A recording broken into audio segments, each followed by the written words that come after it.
Welcome back to Answers in First Enoch, episode 41. We're getting through this. What a journey this has been. Last video we charted the sun's course. Really a revolutionary video. I know this gets complex, but it doesn't have to be. Just take it at face value. And, for those who struggle with it, just watch it again. Take another look at it and read along in Enoch. And you can get this. Everybody can. But basically, that's the course observed by Enoch scientifically. Yes, he was a scientist. He had scientific observation. Today, we have a bunch of so-called scientists who don't have that. They rely on computer animations, theories formed in a vacuum, and math in a vacuum. And unfortunately, that's problematic. That's why Tesla called Einstein a fraud, because he was really his era and he was leading the charge in trying to change the definition of science. And they basically did. Now, you can say whatever you want. You don't have to prove it. You can just put it out there and science journals will pick it up and everything else. And it can be just utterly stupid, as many are. And reality, they are. Just test them.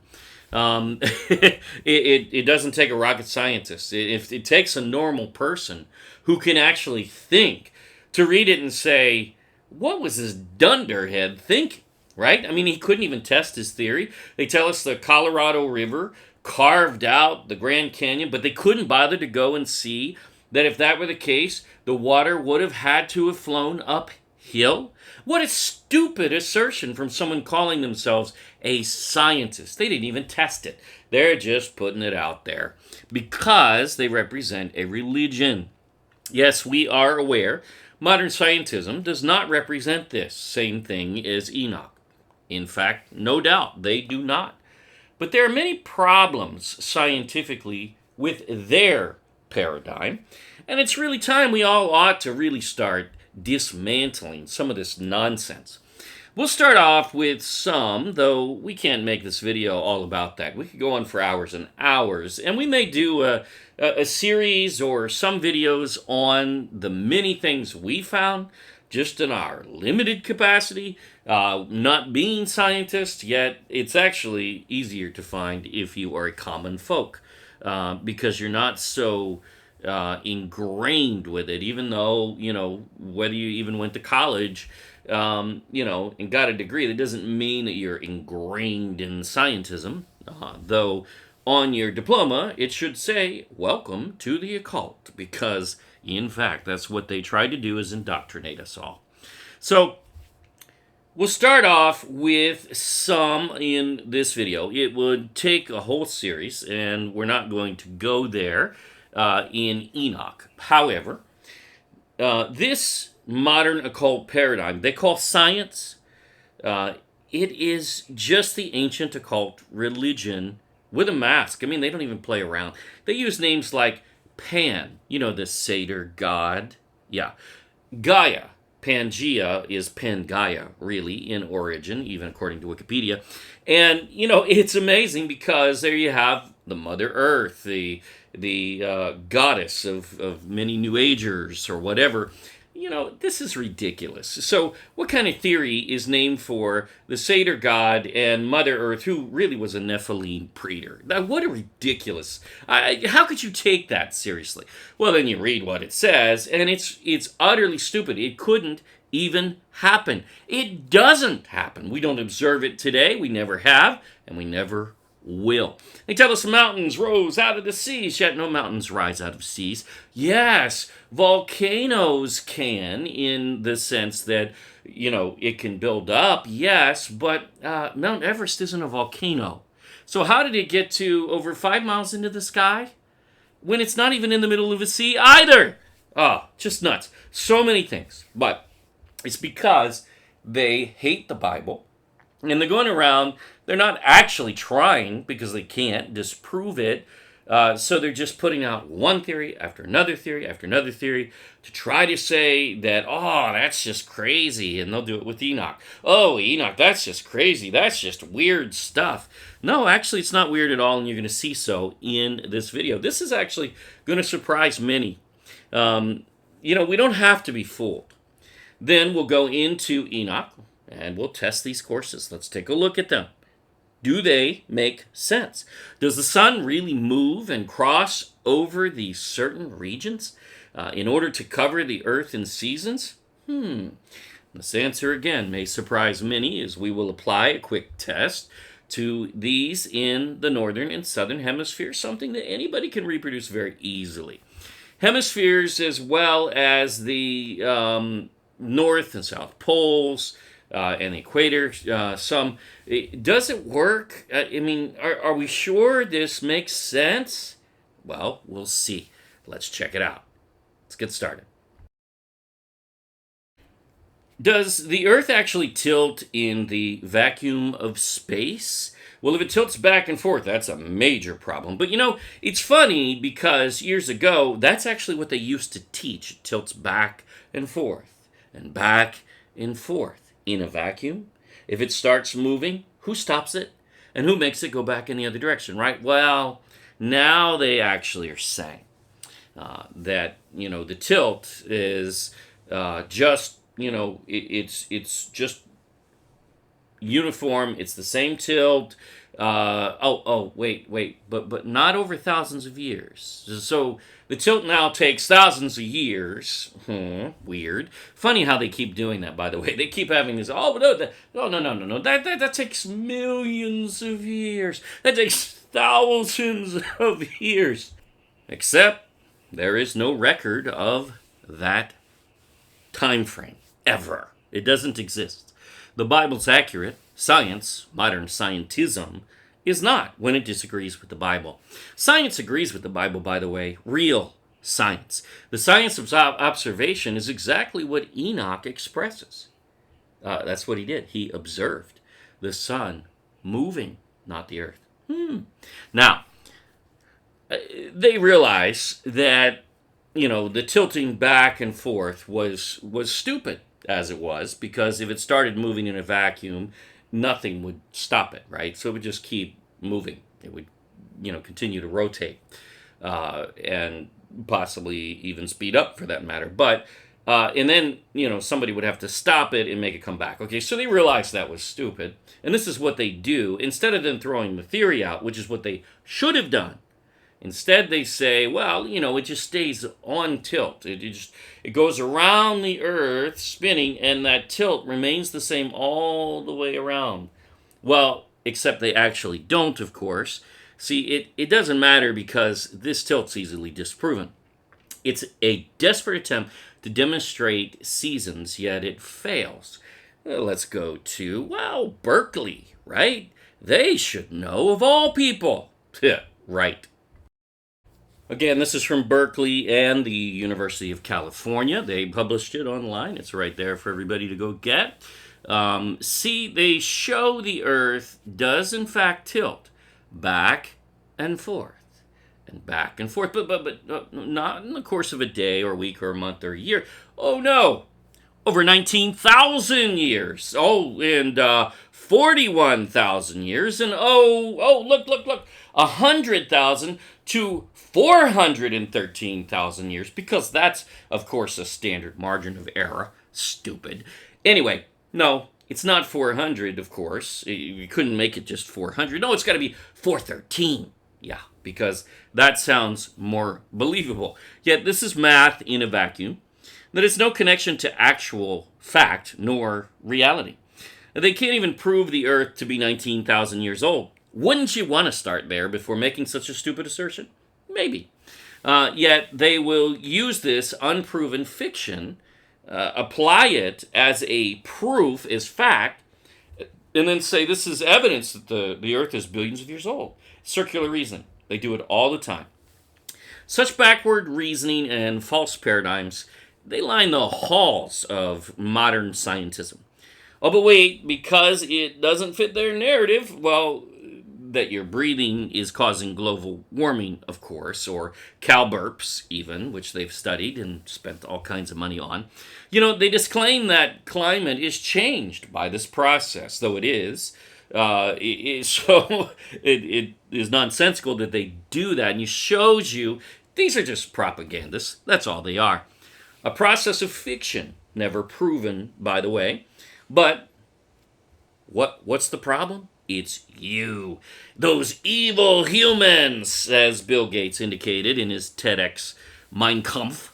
The problem is you humans.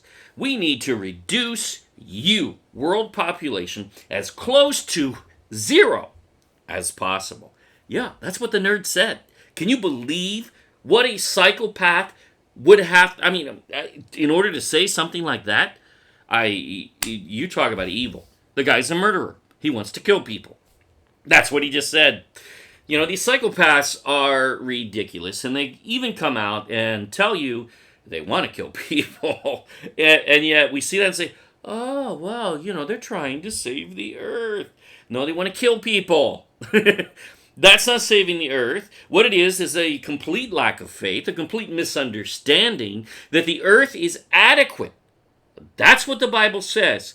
It is, they hate Yahuwah. It is rebellion against him. That is the dumbest paradigm imaginable. And that rules the world today, and it's just going to get worse, folks, in our time. Yahuwah created it, and he tells us when he will renew it. And it is adequate until that point, except for the things that they're doing to destroy it. There's a special judgment for those who destroy the earth. Not Yahuwah, but those who destroy the earth in Revelation. That's a pretty major statement there that many miss. In this video, California Academy of Sciences, we took, by the way, a screenshot because even though we have the right to use this video to teach per the Fair Use Act legally, YouTube will take the video down illegally. They have no right to do so if we try, though they have no such power according to the law. But that went out the window a long time ago with YouTube. And we are a perfect example. How many did not get notified of this video? Well, shucks. YouTube doesn't shadow ban, though. That's what they said. They said so. So they must not, right? Right. Notice the equator line through the middle here. And the Earth, which we actually put the word there. Okay, we added that because they didn't put it. The Earth is supposedly tilted, and this means it is summer, as labeled.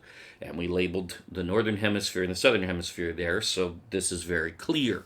So in the northern hemisphere, when it's winter, it's summer in the southern, and the opposite in both. Okay. Now we know that. That's easily observed. That's fact. But this rendering has never been observed, and it's problematic because it fails very quickly. Now, notice the red circles here, basically with the lines denoting that these are relatively parallel points, okay? In other words, they're equally distant from the sun if this is the actual paradigm, if it were true. Now, they should all be in the same season then, because they're the same distance from the sun. Duh. I mean, scientifically, that would be fact. Now, sure, there are other factors, but still, if seasons are caused by the distance from the sun over 90 million miles away, which is quite fictional, no one has ever observed such nor measured such, then there's a problem here. Don't believe me? Go ahead and try to measure the sun 90 million miles away. Oh, you can't do that. Oh, wait a minute. Nobody in the science world can do that either. So nobody knows from that viewpoint. So, if this rendering was the accurate cosmology of the Earth, why would it claim something so obviously wrong? Well, they don't bother trying to figure out how these theories fail. They don't test them, and that's I mean, you talk about reckless, gross negligence from the scientific community. It's pathetic. They just teach them anyway, though, as fact, and the mantra is vast. This is simple to see, yet, looking on the screen, this is unscientific. Again, they are propagating a religion attacking the Bible and the Creator whom they hate. No surprise. See, they accurately depict that if the sun were 90 plus million miles away, well, its rays, as you see pictured, would collide with the Earth in this manner illustrated. Basically, straight lines or at an angle, but even at an angle, at a slant, it's still, they'd all be pointing the same direction because the sun is too large in comparison to the Earth. You would never see the rays spread out in opposite directions. Oh, but wait. This is a massive problem for modern scientism, a religion who hates Yahuwah. Again, that was California Academy of Sciences again, but this is National Geographic illustrating, basically in fiction, the same thing. But see, here's the problem.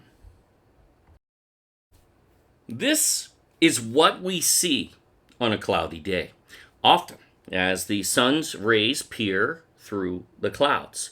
Now, I just took my Mac computer and drew these white lines that you see on screen, added to this photo, which is just a photo, a high-resolution photo from our art service, and it records the angles, so it doesn't matter how accurate those numbers are. The point is to see the difference, and really you can just see that at the slant, right? The point is the angles going to the left, and then the ones closer to the center in the middle, more of a straight up and down, perpendicular, and then spreading out again to the right in the other direction. Wait. Now, we just saw computer graphics of the suns hitting the Earth. It didn't look like that, did it? No. They would all be at the same angle if the sun were 90 plus million miles away, which, by the way, would have to be the case if the sun was that far away and as large as they claim. So something's wrong here. This is fiction, as it is not the way the sun works. This photo is. This is evidence. If you were to trace these lines, which all lead to one point of origin, if you go up into the sky, and you'd be able to connect them all at whatever point, and where that point is, that is where the sun is. Not only is it not anywhere near 90 plus million miles away, it's very close, within thousands of miles, not millions, not hundreds of thousands even. It is nuts to go around telling people in academia that this dynamic they can actually observe with their own two eyes, or four in some cases, like me. It's not really the case. It's so obvious.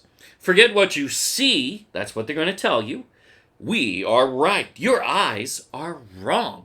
I'm sorry. That's unscientific, as the definition of science is observation and experiment. Neither have been conducted by these who are creating these ridiculous theories. They have neither. We have eyes, though, and we do observe, do we not? You can see it on screen. Yes, you've seen this, but now, note, when you see it again on another cloudy day, because they can't change that, and they can't take it away from you.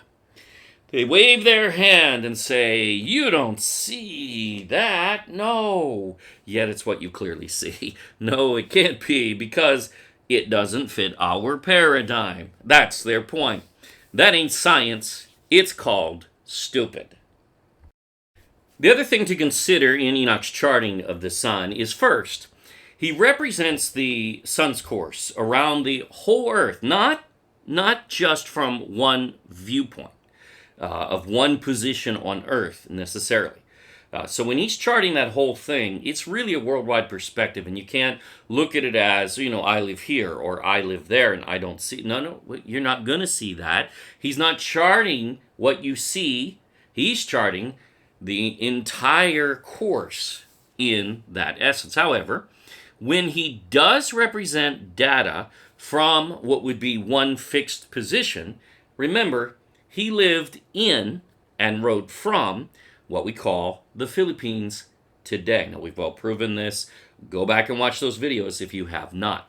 So we must keep this in mind, and we're going to start there in testing. Now, we're going to test other areas too. Remember, too, that Japan is known historically, and they call themselves the land of the rising sun. Why? Because that is the area historically where the sun rises. Not Japan specifically, but that part of the world. Just as the Philippines, in its national anthem, is called the land of the morning, or land of the sun rising, essentially. This is not some mystery. I mean, even in the Periplus of the Erythraean Sea and other documents, when it describes the ancient land of Christ, which is the Philippines, it even says that it's under the rising sun itself. So history has always viewed the origin of the rising sun, not just in the east, but in the far east in this region generally. Now, even the international date line, though it moved it a little further east, still shows somewhat similar. This is why we put the eastern gates in the historically established area. Understand that. So let's test this some. See, how does it vet? Let's start with the Philippines, and we'll test other areas too. In the first month, this is Enoch's mapping that we conducted in the last video.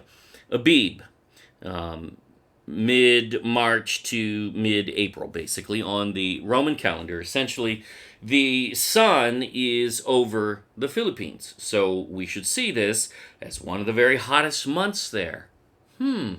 Filipinos, what do you say? Mid-March to mid-April? Is that one of the hottest months? You know the answer. Then we go to the next month, the second month, which is Ziph. Those two are named in Hebrew, as well as the two, the seventh month and the eighth month are also named. And then the only ones that are named in Scripture, the others, that you'll see that are associated with Persian kings and Babylon, that's not Bible calendar, okay? There is a difference. All right, so April 15th to May 15th now, approximately. So you have 2 months, really, from March 15th all the way to April 15th here, a 2-month window.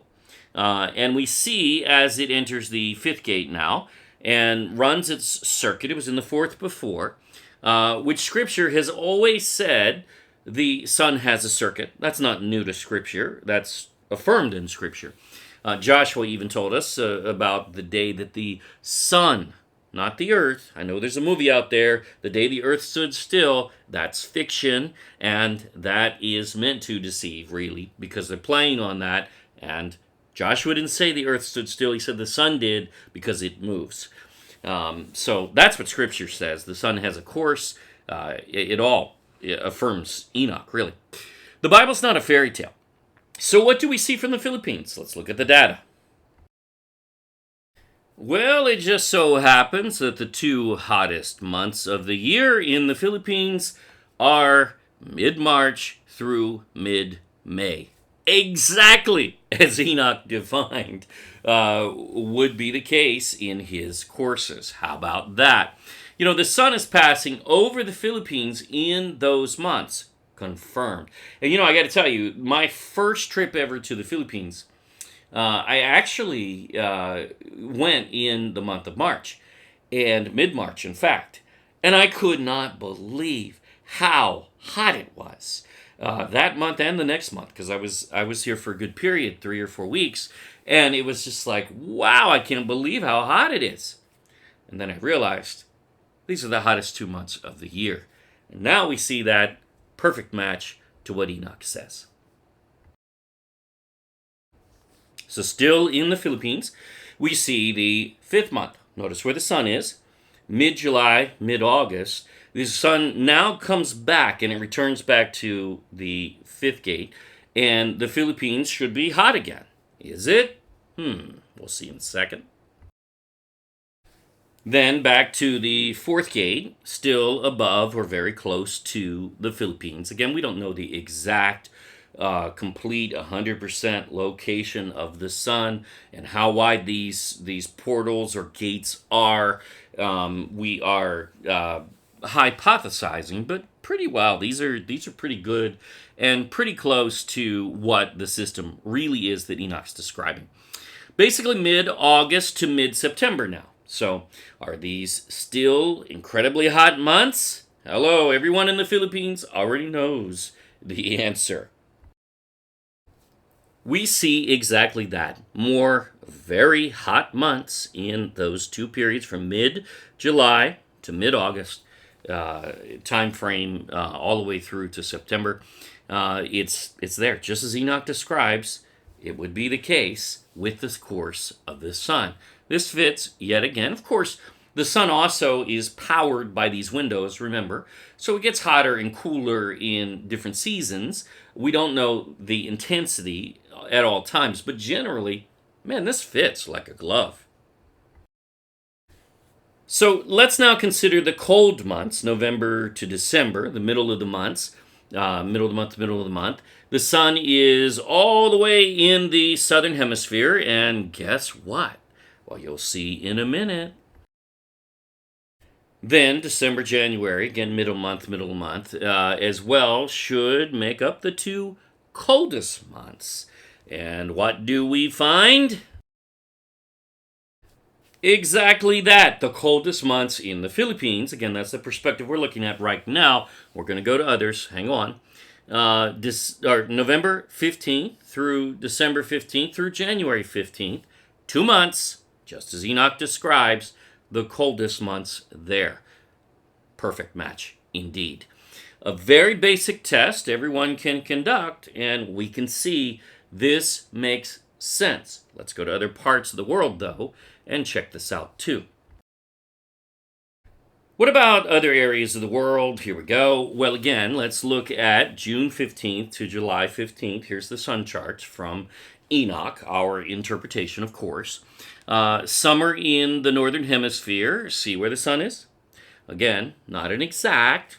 We aren't saying that. We aren't giving that data exactly, but the concept's here.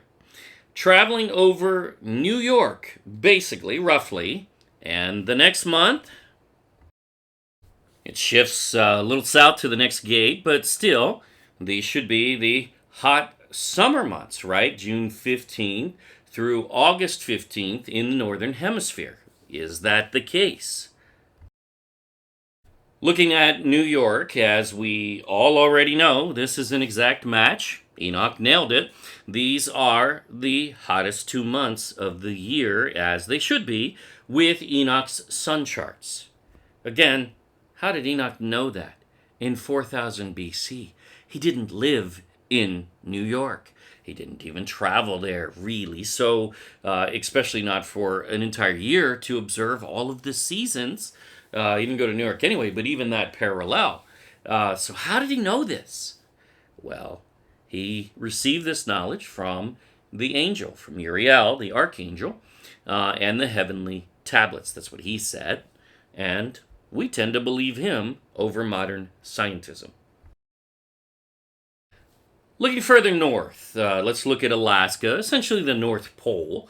And you will find, once again, while the sun is all the way up there, in these 2 months, the same months, these are the hottest 2 months of the year, as the sun is traveling very close to there, especially. In fact, they even have full days of sunlight for a period in June when the sun is right above it. Now, this makes sense in looking at Enoch. Notice the circuit of the sun to travel around the earth is closer in distance at that point, and we do not know the speed, but Enoch doesn't cover it, but it's obvious that it somehow maintains a consistent presence because the dates are there, so he does give us that. You could calculate that if you wanted, but we have a match to. There you go. Okay, wait a minute, though. What happens then all the way down in Argentina in the southern hemisphere? Well, the opposite, of course. These are the coldest months, exactly as Enoch describes they would be, based on the course of the sun on a map of the proper cosmological perspective of the earth. You cannot even begin to consider Enoch is talking about a sphere, an oblate spheroid, or even a pair here, nor that the earth even moves. It is the sun, moon, and stars that move, not the earth. That is his perspective. And, he was a scientific observer.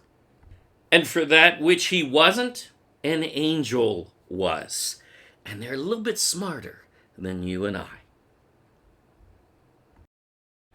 Let's go further south to Antarctica. And exactly as we would expect, these represent its coldest 2 months. And there are days with no sunlight there as well, as the sun is furthest away, which makes sense in Enoch's perspective. Let's go back to the opposite time of year when the sun is all the way south in gate 1. Here's mid-November to mid-December, and let's look at the next month. December 15th, approximately. These are all approximate dates, of course. You have to reconcile the Hebrew calendar with the Roman calendar. But December 15th to January 15th, it's in the same gate. It doesn't actually change gates for that month from the previous. In New York, these are the coldest months, as they should be. It matches.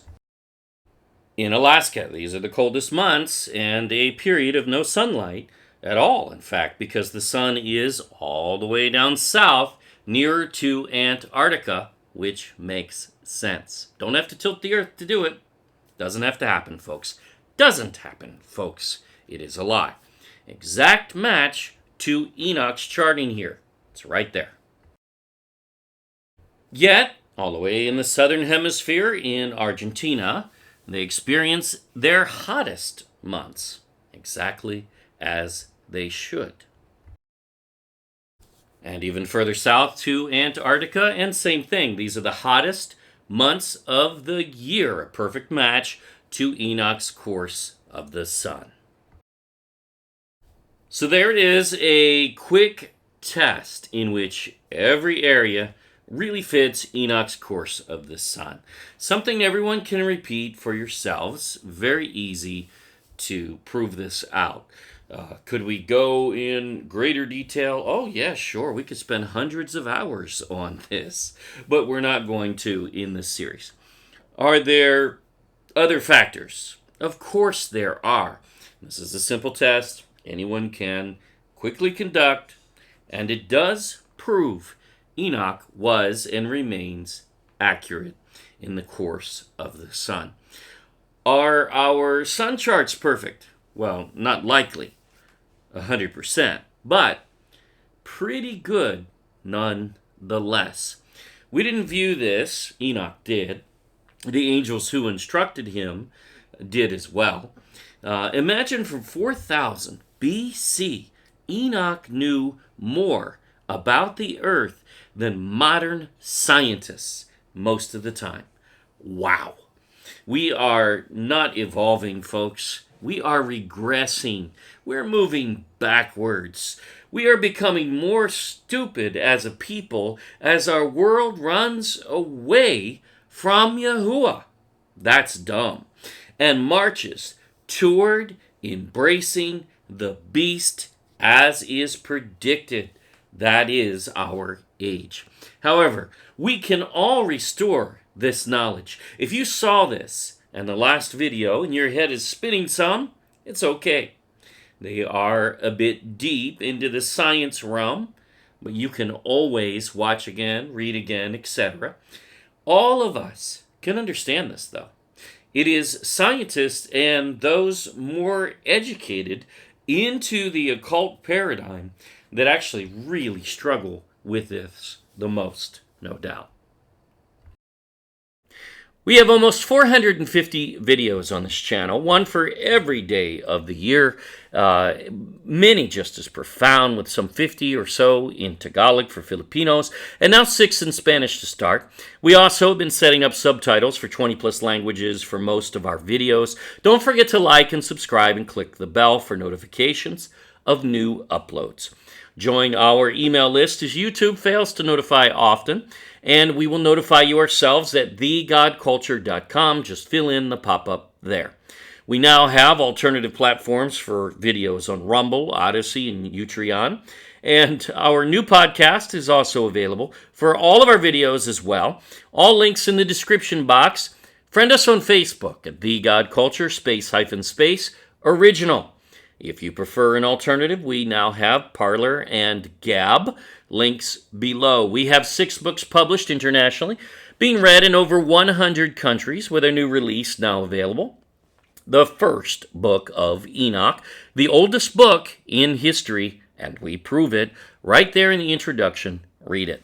We also have now launched Ophir Philippines Coffee Table Book in the US, Canada, UK, and many overseas markets on Amazon, and it's available in hardcover or softcover there. Additionally, we launched the Book of Jubilees, the Torah calendar, with color maps and interior, as so many had requested overseas. We already had that with color maps in the Philippines, but that too is available in hardcover or softcover, both in color or also in black and white, if you wish. All books, including Solomon's Treasure, are now free in eBook. Yes, folks, our content is free. And don't forget, the Book of Enoch, First Enoch, is also available in hardcover color, softcover color, and black and white color on Amazon. But in the Philippines, it's just black and white. That's all we can offer at this time. Just go to ophirinstitute.com for all the links for your area for all of our books. More coming soon. Thank you for watching. Now, always remember, prove all things for yourself. Yah bless to everyone.